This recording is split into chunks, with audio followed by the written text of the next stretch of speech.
Welcome to the Adventures in Learning podcast. I'm your host, Dr. Diane, and I am so thrilled to finally be able to welcome LJ Bowens to the show. I first met LJ several years ago. We were both on the conference circuit, and I was fortunate enough to drop into one of his workshops. And I have to tell you, I was blown away. I was blown away by the power of his poetry, but also by the way that he was able to get a room full of educators excited about poetry and excited about building connections in the writing process. And I have been wanting to have him on the show forever. It doesn't hurt that we're both from Fayetteville, North Carolina either.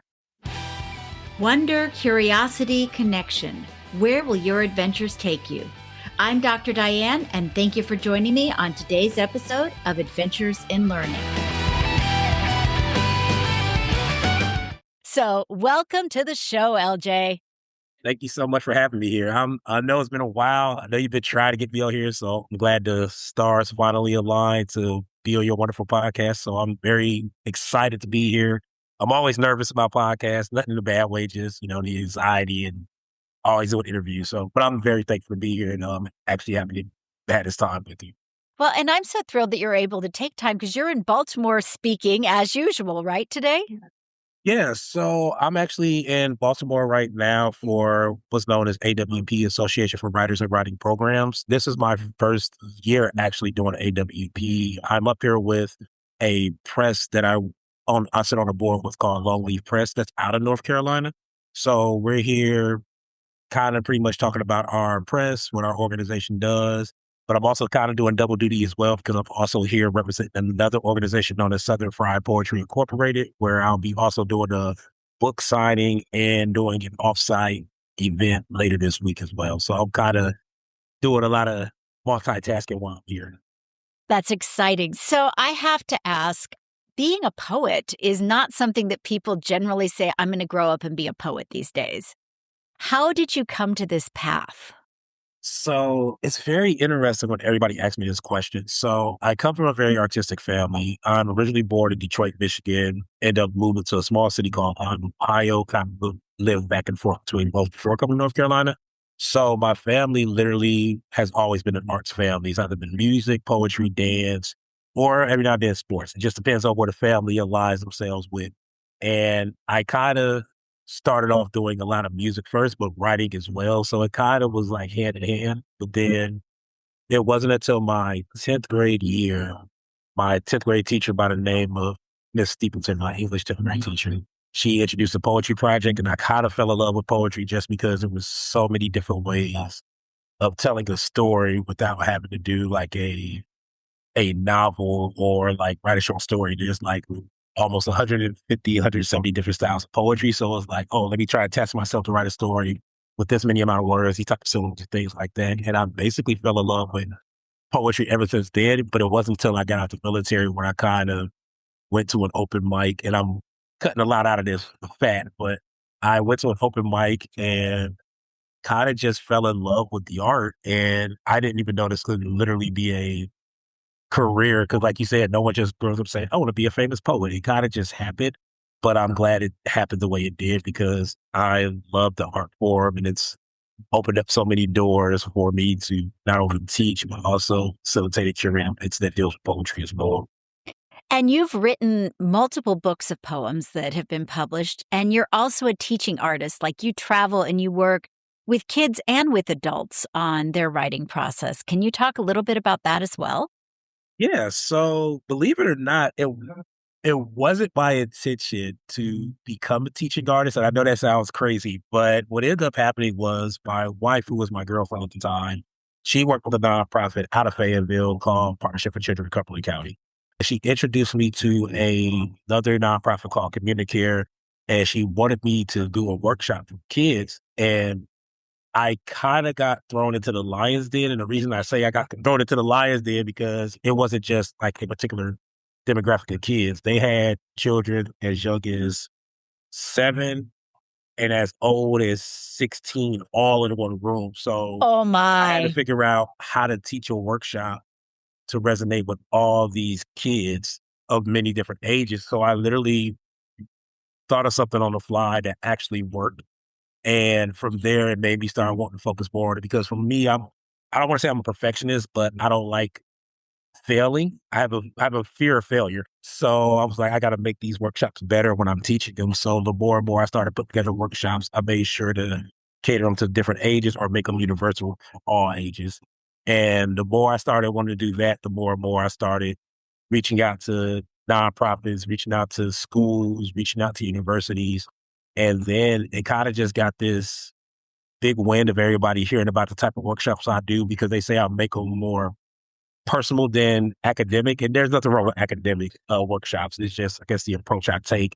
It's bringing everybody in so that way they get a better understanding of it. And I've been able to do a lot and create a lot from it. And thankful that the journey to becoming a teaching artist has been great. Because like I said, it wasn't in the cards. It was just going to be me performing. But I think the art of being a teaching artist is beautiful because when I was younger, one of my goals was to be a teacher. So I may not be like a full-on teacher, but I am a teaching artist. So I kind of did check that box.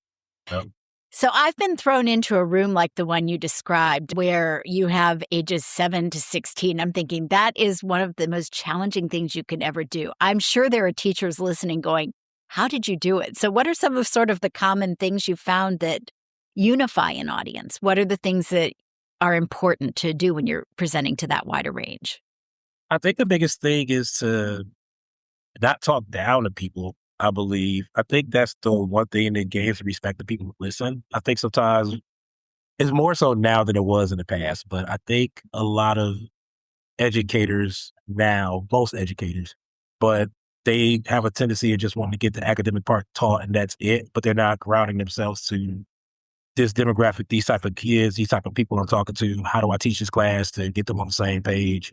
And then also just be personable. I think that's another thing that draws people to want to listen. It's teaching is literally an art of storytelling.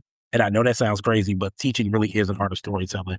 Like some of the best storytellers that we have a way of telling a story for us to listen to it and connect with it and be drawn in.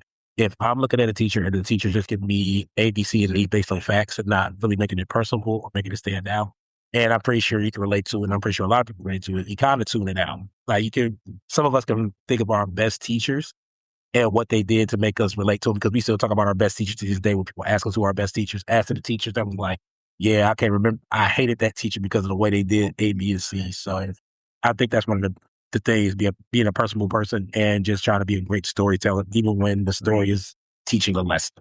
I think that makes so much sense. And actually, as you were talking, I was thinking about two of my favorite teachers, and you're right.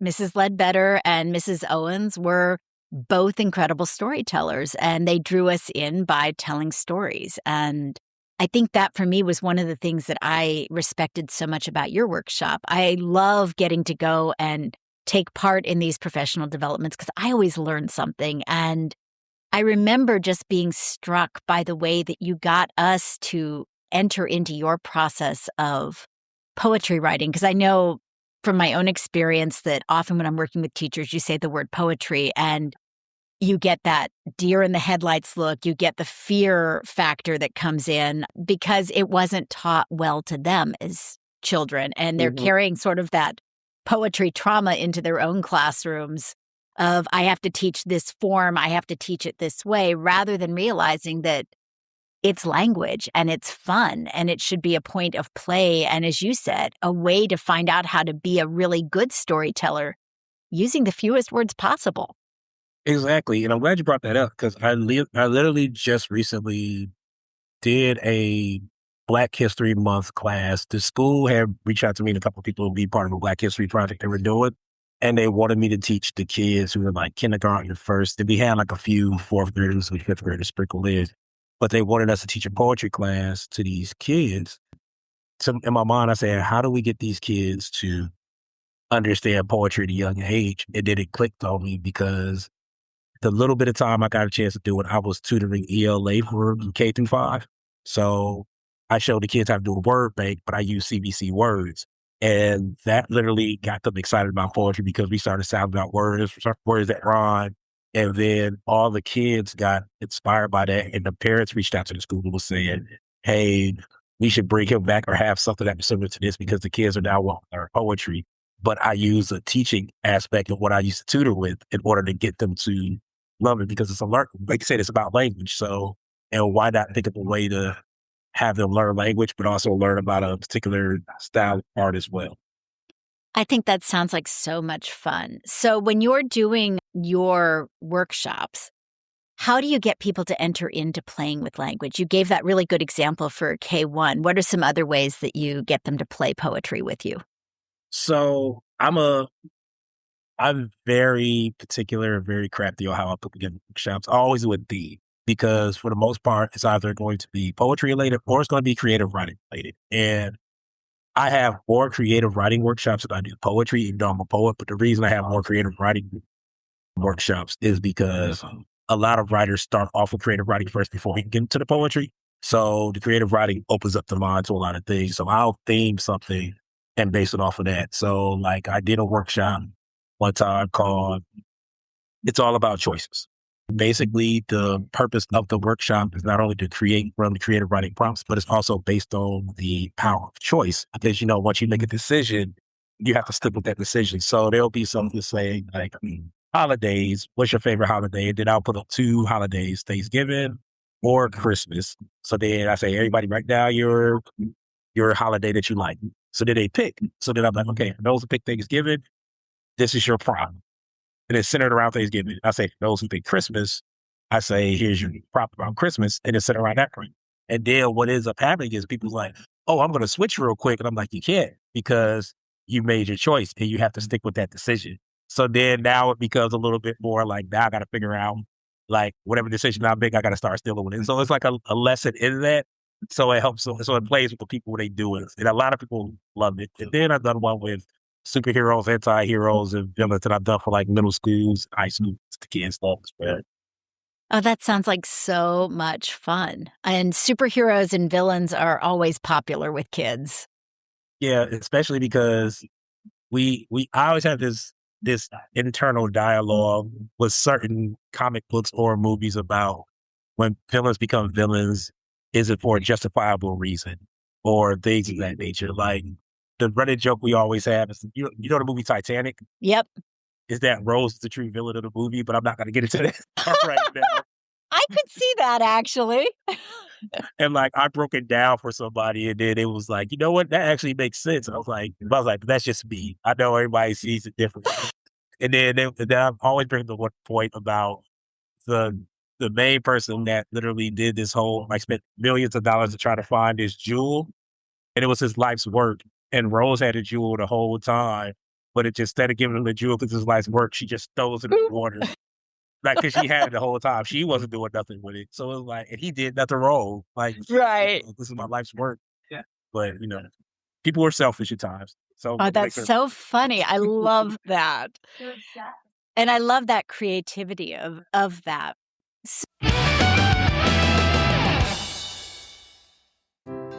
Imagine a space where curiosity drives innovation, where empathy fuels collaboration, and where learning feels less like a task and more like an adventure. My message isn't about adding more to your plate. It's about changing how you see the plate entirely. I'm Dr. Diane Jackson Schnorr, and through the power of purposeful play, I equip leaders, educators, and organizations with the tools you need to unlock creative problem solving, deepen human connection, and build resistant ecosystems of empathy and innovation. Attendees will walk away not just inspired, but empowered, with immediately usable strategies to spark curiosity in teams, to lead with empathy, and to infuse learning into their everyday cultures. You'll learn how play isn't child's work. It's the secret weapon of the world's most effective leaders and change makers. This is not a feel-good talk that fades by Monday morning. It's a movement, a shift in how we engage people, solve problems, and lead meaningful change. My talks and workshops are shaped by decades of experience in education and a transformative message that connects across sectors. Whether your audience is corporate, educational, or nonprofit, they'll leave ready to rethink what's possible, both personally and professionally. Because when we learn and lead through play, we don't just change organizations, we change the world. Check it out at drdianeadventures.com. So alongside sort of the teaching, you're writing and you're creating your own poems. Do you have one that you might be willing to share with us? Sure. I can share one with you guys right now. Okay, you ready? Okay. Yeah. I want to make sure you're ready. So there's a poem I wrote a while back called Perfect when I was going through something. Because at the end of the day, I understand and I know what it's like to be broken, waiting for someone or something to come along and fix them. But you're afraid they may not have the skills adequate to do your job properly. Sometimes I wish I knew if I would be happy. Like, is this feeling authentic or is it more so false evidence appearing? Tell me what makes me sad. Am I perfectly stitched together with zigzag lines to show you a crooked smile when I only want to project to you picture perfect peace? Sometimes I feel like I'm put together like Frankenstein's monster because the irony between himself and I is that I feel like I'm just another bad issue. You see, these hands have so many issues that the brain no longer wants to subscribe to them. I have to ask, are you as judgmental as the folks that you're hanging around with? Or do you feel it is best that you speak the other than you? How about you show me a sign that's different from the stationary? Momentary glances at my bubble to our soul resembles the purpose of the name, showing distinctions over my thoughts shift down. Rearrange into new territory to be explored over. I disregarded the sprites that illustrated me because the world builds that image as everything. If you're supposed to be obeyed, be afraid when you see me because I don't glow. They tell me that I'm a freak because I have a heart that's 5 times bigger than the average. Some say that I care too much, but I say it's a condition that I don't need to change because you're used to this muscle party. They both need it's itself. So leave your beautifully handcrafted remarks for folks that see the validation because those happen to be the same. How it trees is if it's a blemish on your skin. So share yourself like Rocky Dennis because the mask will only lead you to betray. But ever love all weaknesses and pull the words away from your face to see the flaw hidden within the saints. So you can either be made in his image or you can be made in arrogance. Authenticity will outlast the knockoff at any given time. Trace the scars in the left ear, and you'll see they have led you to a place that you already wanted to begin with. And that is perfect. Thank you for sharing that. And as you were sharing, it reminded me of something that you say a lot in your social media, the idea of purpose over popularity. Yes. Purpose over popularity. So that started because I had a come to Jesus moment, as we call it, when there was an event going on, a big event, and my friend ended up saying we had a business meeting. Once we got to the studio where we were at, it was him and two of my other friends. And then it was like the room was dark. Like it was like how you see a movie, like there's a dark room and then there's like one light that's flashing. So I was like, okay, something's about to happen. And it basically became an intervention because there was so much going on and I was getting thrown off track by the blinding lights of popularity that I wasn't being sincere with the purpose of why I was doing the art to begin with. And it literally got me back grounded. So I always say purpose over popularity because at the end of the day, regardless of all these things that I'm doing, even like being here at AWP, all this stuff stop and popularity ends, but am I still doing it? Am I still doing it for the purpose? Have I been doing it for this purpose? So if I haven't been doing this art for the purpose of me wanting to create, then there's never no feeling to it. I was more worried about the popularity than I was more worried. So that's why it's always and forever will be purpose of popularity. And I was going to ask, you've got Poetry in Motion, you work with all of these different poetry slams, you're in huge demand. If you were to sort of distill LJ's purpose into a couple of sentences, what do you think that is? That art can be fun. That's one. That art can be fun, and that the whole purpose of art is to create, cultivate, and inspire. I love that. So art can be fun, and the purpose is to create, cultivate, and inspire. You can't do much more than that. I think that's beautiful. And I was going to ask, we're in a climate where the arts are sort of being pushed to the side right now. And I know this happens, unfortunately, cyclically in America. How do you continue to maintain purpose in an environment that feels unfriendly? We remember why art was made. So it's a shameless plug, but it actually goes to something I'm getting ready to do next week. So I have to do a TEDx next week, and a lot of people forget that art has always been around and it's always been used as one of those things for civic engagement before it became like a thing of saying, let's get paid for this. So when you have these things that's going on where it seems unfairly based on certain things, that don't mean you stop what you're doing. That means you still create art and use it to civically engage with the populace because art always draws people. Art has always been a way of getting a point across, gathering folks. I think people have lost, I don't want to say people have lost sight of that because I do understand it's a means to an end, especially when you're a full-time artist, because I'm a full-time artist.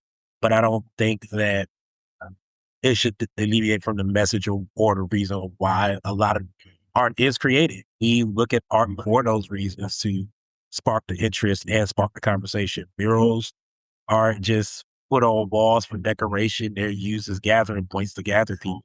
You have festivals that, even though it has people in that space, it becomes a collective collaboration with people to be in that thing. And festivals are nothing more than, mutual meeting points. So people can understand what's going on and people can connect. So I think art is that. I think writing is that. And as long as we keep that purpose of why the art is here, I feel like we should still continue to make art and everything else will follow. I Yeah. believe because even, and this is an interesting kind of question. I'm glad you brought this up. I think another thing with all this too is that when we think of the art world, we think of when grant funding is getting cut from us doing our art, but we also have to remember that a lot of the stuff started grassroots. Right. So grassroots has always been like a thing you can always rely on. And me and a friend had a conversation about it because I was like, whatever happens when you don't have the grants, what's your plan? And they said they didn't know. I was like, you have to always start grassroots. Even with me, there was an event I did where the money wasn't there, and the grant money wasn't there, but I still remember that my grassroots I still remember it. So that's the thing. So it's like grassroots efforts work just as much as funding when you don't have the grants. But you got to always remember artists here for those reasons.